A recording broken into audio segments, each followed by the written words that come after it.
Hearing loss is more common than ever before. According to a new study, about 16 of American adults have an impaired ability to hear speech. Thus, listening to loud music through headphones led to long-term hearing loss.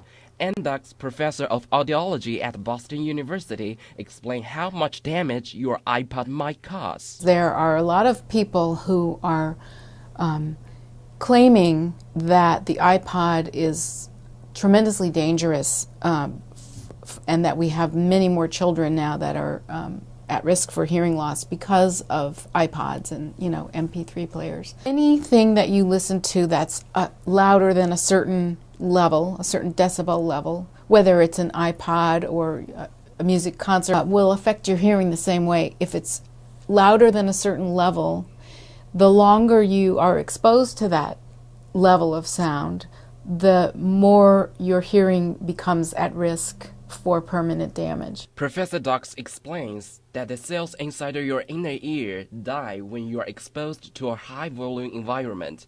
Since they are not replaceable, once the hearing is damaged, there is no way to reverse the result.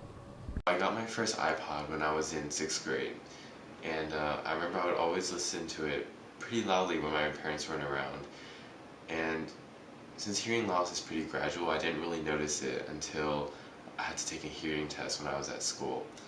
So it was at that point when I couldn't differentiate right or left in the headphones that I really started to realize that my hearing was pretty bad compared to some other people's.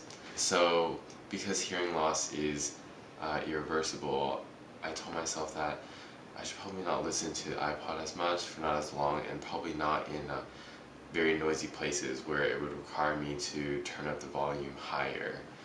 People using that standard earbud could listen at about 80 of maximum volume for 90 minutes per day or less without increasing their risk for hearing loss.